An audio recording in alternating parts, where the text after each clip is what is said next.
Hey guys, I'm back here with another soft pastel drawing. This is one of the first landscapes that I've done in soft pastels in quite a while, so I'm still learning, but I hope that you can get a little something from this video. So I start off by blocking in my initial drawing. I started out by using a reference photo, but by the end of it, it looked so far off from what the reference photo was. It was kind of like more from imagination than anything else. So I used a NuPastel, Prismacolor NuPastel, to block in my initial drawing. And what I'm doing right now is coming in with a little bit of acrylic ink, and I used a Liquitex brand in this case. This is actually, I want to say it's a bronze acrylic ink, and it is iridescent, so it's got a little bit of a sparkle to it. And I'm just using a generic synthetic stiff bristle brush that I think came in a big pack of 5 or 10 from Hobby Lobby. And I diluted the acrylic ink with a little bit of water just to make it easier to flow. I'm not trying to do anything like super detailed at this point. It's okay if it's a messy underpainting. This is mostly going to get covered up with pastels in the end.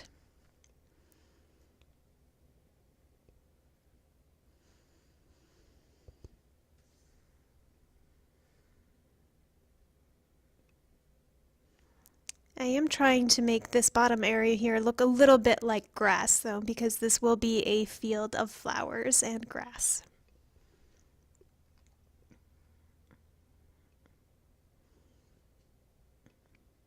You can see that I have my paper taped down on all edges, and that is because I am using some water in with the acrylic ink. So there is a chance that even though it's a sanded paper, it could warp. So by taping around all of the edges, that will keep you from curling up your paper.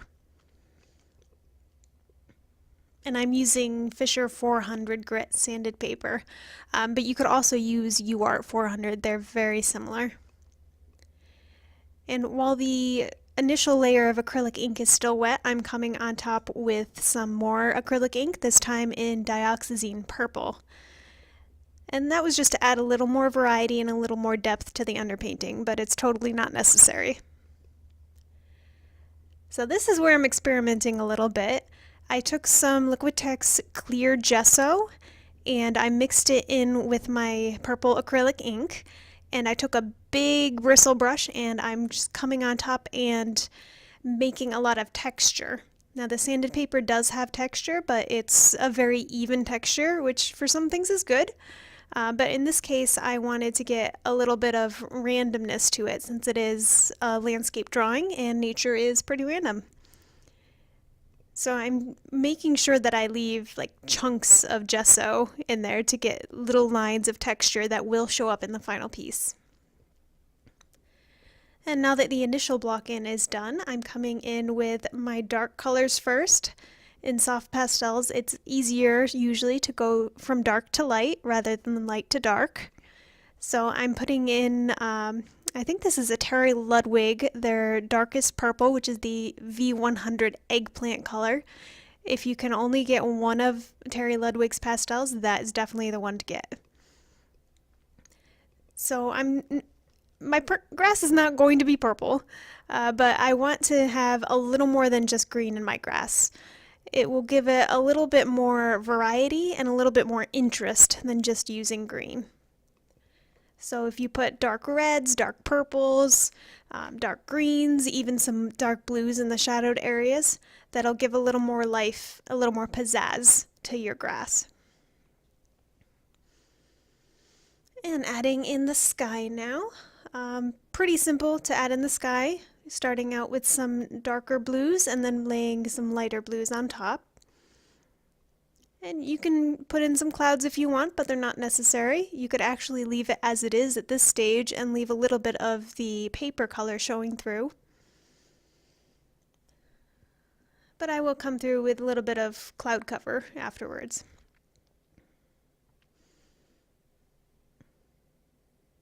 And some people find it easier to do what I'm doing now, and that's adding in what we call sky holes through the tree after the tree is already blocked in, rather than drawing the leaves around those holes.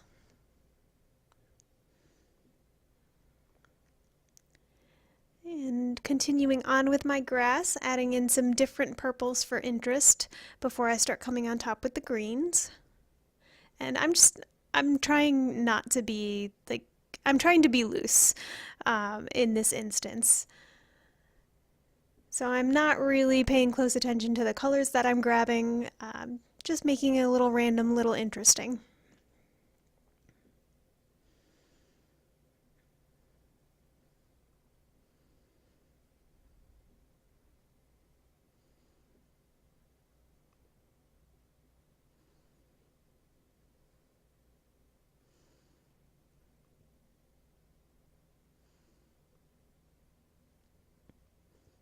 And you'll see me make little adjustments as the piece goes on.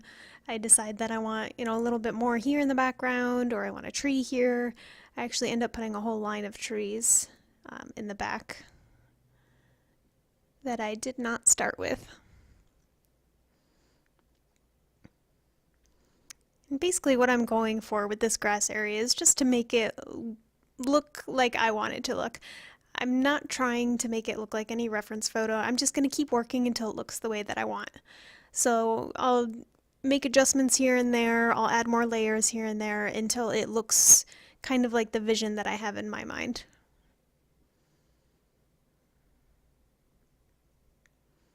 And these soft pastels do generate quite a bit of dust. I'm using mostly Unison, some Terry Ludwigs, probably a couple Rembrandt, and Blick is also another one of the brands that I use frequently. So I do have a metal tray that's underneath my easel. I paint mostly upright, not quite at a 90-degree angle, but anytime that soft pastel is applied to a sanded surface, you're going to get little bits of the pastel that come off, and they will fall down to the ground if you don't have something there to catch them. So I have that little metal tray underneath to catch any little bits that do happen to fall. And then at the end of the painting session, I'll actually wipe it off into another container, and at some point when I have enough, I can actually remake a pastel out of that by adding, I believe, a little bit of water.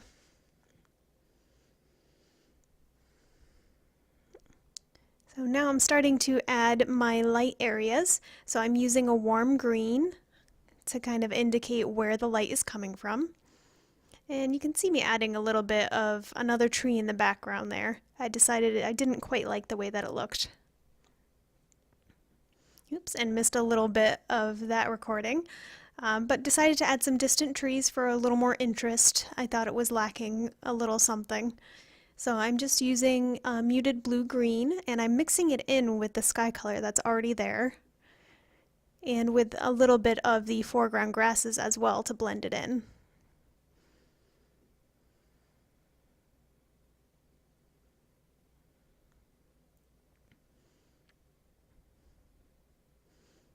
And adding one more little row of trees. This is going to look like it's closer to the viewer than those blue-green trees I just put in the background because they are warmer greens. The bluer greens will tend to recede, whereas the warmer ones, which have more yellow in them, will tend to come towards the viewer. But I decided to add a little bit of warmth to those back trees too, so I'm adding a slightly lighter blue-green, but this one is a little warmer, but it's still a muted color. If I put a really bright yellow-green in the back there, that will confuse you because it'll look like they're coming forward when I want them in the background.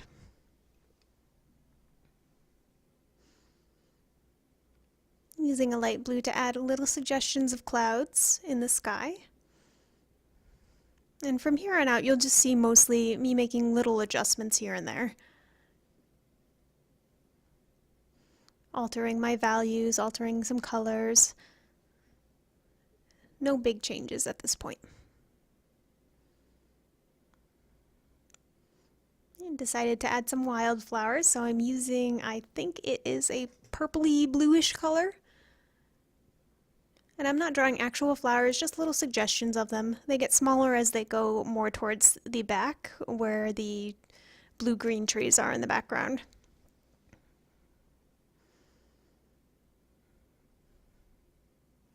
and using my finger to just blend in just a tad.